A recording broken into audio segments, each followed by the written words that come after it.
अब देखिए थोड़ी देर पहले हम क्या पढ़े थे, क्या पढ़े थे,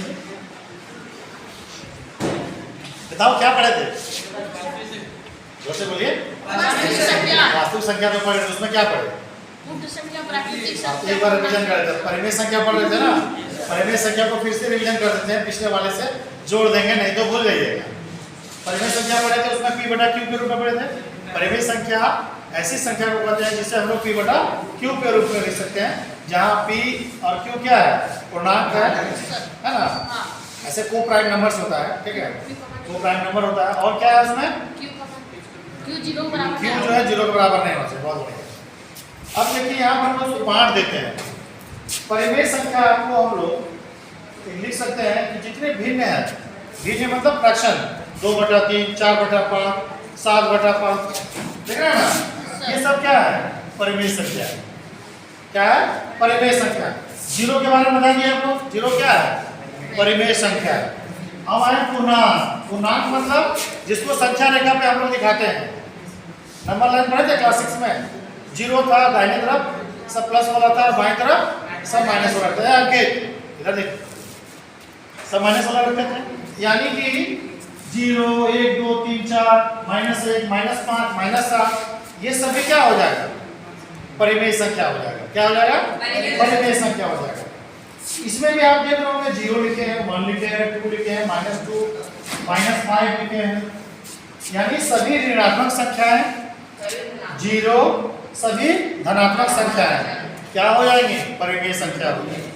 उसके बाद नीचे आ जाइए, ये हम 0 लिखे, 0 को 0 ले लें और 1, 2, 3, 4 ले लें, 0, 1, 2, 3, 4, यानी 0, और इधर से धनात्मक संख्याएं सबको ले लें, ये क्या हो जाएगी, पूर्ण संख्या। क्या हो जाएंगे, पूर्ण संख्या, यानी 0 और गिनती की जितनी संख्या है, यानी 1, 2, 3, 4, 5 से लेके जहां तक जाएगा ना तक, यानी 0, 1, 2, 3, 4, 5 so on, इस तरह से चला, ये सब संख्याएं क्या हो जाएंगी, होल नंबर्स। क्या हो जाएगा, पूर्ण संख्या है, होल नंबर। याद हो गया। अब यहाँ आइए प्राकृत संख्या वाक्य। जैसे आप अभी बताए कि 2 एक प्राकृत संख्या है, 3 वो भी प्राकृत संख्या है, 2 क्या परिमेय संख्या है 2 को हम लोग 2/1 लिख सकते हैं ना। अब प्राकृत संख्या में भी हम लोग देख रहे हैं, 1 आया, 2 आया, 3 आया, 5 आया, 7 आया, 9 भी आएगा, 11 भी आएगा। अब बताइए एक कैसी संख्या है, प्राकृत संख्या है, सॉरी ऋण संख्या है या यौगिक है, बताओ अंकित, बताओ एक जो है ऋण संख्या है या यौगिक संख्या है। अब देखिए प्राकृत संख्या को हम लोग 3 कैटेगरी में बांटते हैं। अभी आप संख्या का नाम लीजिए, 1 बोले, 0 बोले, 2 बोले। प्राकृत संख्या में 0 नहीं आता है, लेकिन हम जो संख्याओं के बारे में बोले उसके बारे में सुनिएगा। 0, 1, 2, 3, 4, 5, 6, 7 यही तक लेते हैं, 9 ले लेते हैं, 11 तक लेते हैं, 10, 11। तो 0 से 1, 2, 3, 4, 5 ये हो गया क्या, पूर्ण संख्या। प्राकृत संख्या 1 से स्टार्ट होता है, 1 से लेकर अंदर चला गया। 2 आया, 2 कैसी संख्या है, 3 आया, 4 आया, 6 आया। तो इसमें हम 3 कैटेगरी में बांट देते हैं। प्राकृत संख्या 1 को लेते हैं, दूसरा एक हो गया ऋण संख्या जिसको हम लोग बोलते हैं प्राइम नंबर, और तीसरा हो गया यौगिक संख्या जिसको हम लोग बोलते हैं कंपोजिट संख्या। सीधा सीधा आपको याद रखना है, प्राकृत संख्या के अंदर 3 कैटेगरी बनाते हैं, एक ऋण संख्या और यौगिक संख्या। प्राइम नंबर पढ़े होंगे आप लोग क्लास 8 में।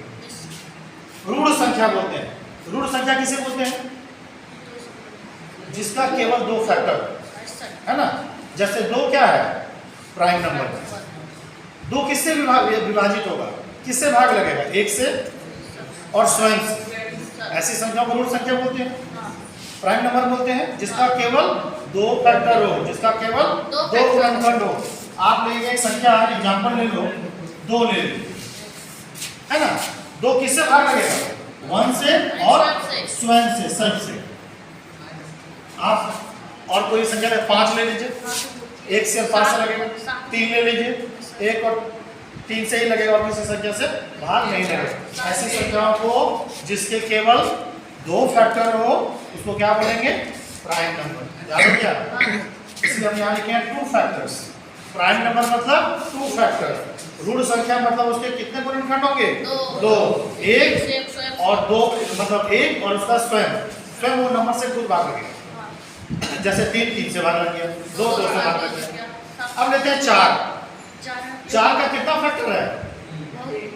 4 तो 1 से भी भाग लगेगा, 2 से भी डिविजिबल होगा, 4 से कितने फैक्टर हो गए?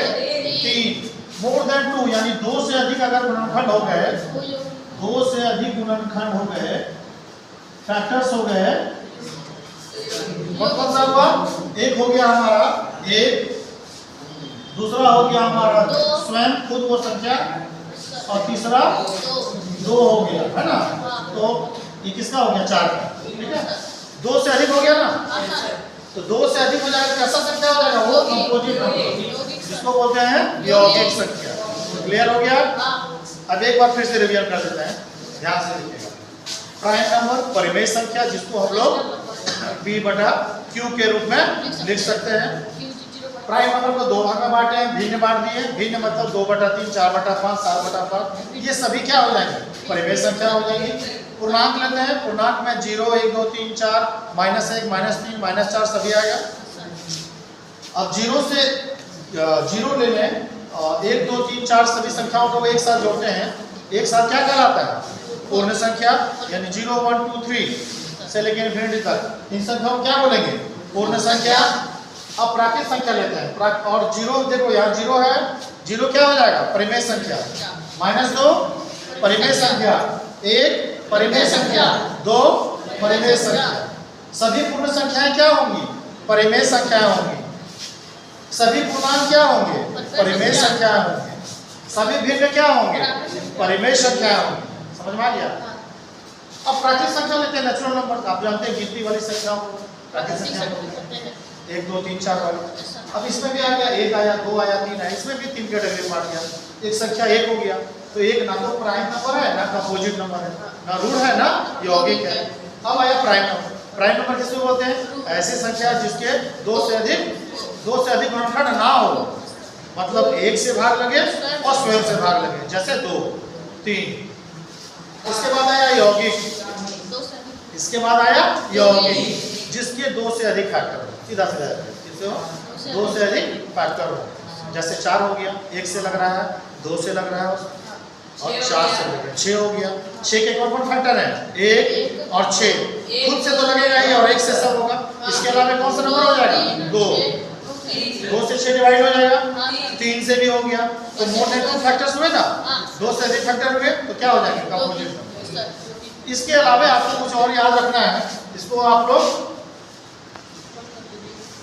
ध्यान से देख लीजिए, सिर्फ नोट लीजिए बढ़िया से देखिए। अब हम के अलावे हम एक चीज और ध्यान देंगे, क्या छूट रहा है संख्या में? क्या छूट रहा है जी?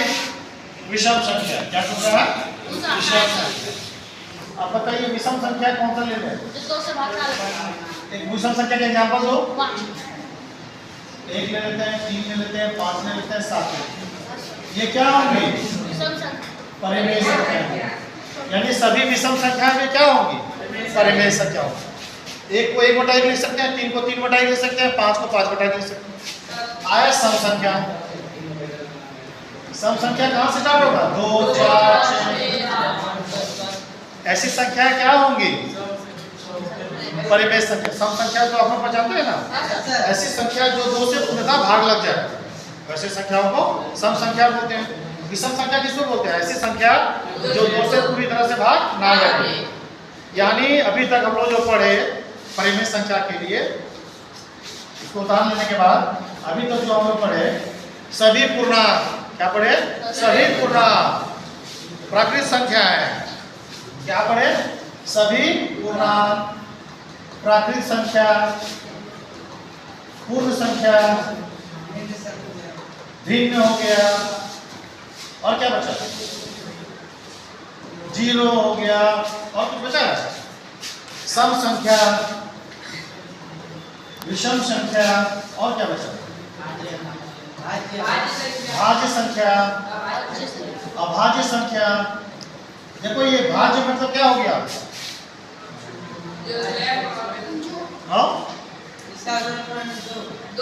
Composite number. अभाज्य संख्या यौगिक संख्या जो भी पढ़ाए ना, सॉरी ये क्या हो गया, अभाज्य संख्या किसे बोलते हैं, जो एक और अरे ऋण हमारा अभी पढ़े ना, ऋण संख्या, ऋण संख्या ही ना हो गया अभाज्य संख्या, जो किसी से भाग ना लगे, एक और स्वयं के अलावे। यहाँ से अभाज्य संख्या से कंफ्यूज नहीं होना है। अभाज्य संख्या मतलब ऋण संख्या जो भी होता है, भाज्य मतलब जिसका जो भाग लग जाए किसी से, मतलब कौन, यौगिक, यौगिक आ जाएगा भाज्य संख्या में। तो पूर्णांक, प्राकृत संख्या, पूर्णांक हो गया, पूर्ण संख्या, भिन्न, जोड़, सभी सम संख्याएं, सभी विषम संख्याएं, सभी ऋण संख्याएं, सभी यौगिक संख्याएं। यहाँ पर क्या बोलेंगे, भाज्य को बोलेंगे यौगिक, कोई नहीं करेगा, आपको यौगिक पढ़ाएं। अभाज्य मतलब ऋण, जिसको बोलते हैं प्राइम नंबर, है ना। और क्या बचा, लगभग सभी संख्याएं हो गई। ये सब सभी संख्याएं क्या होती हैं, परिमेय संख्याएं होती हैं। क्या होती हैं, परिमेय संख्या। सभी संख्याओं को हम लोग P/Q के रूप में लिख सकते हैं। इसलिए ऐसी संख्या, जितनी संख्याएं आपने देखा सभी क्या है, परिमेय संख्या। अब तक हम लोग जो पढ़े, अब थोड़ा सा हम लोग परिमेय संख्याओं और बंद कर दें।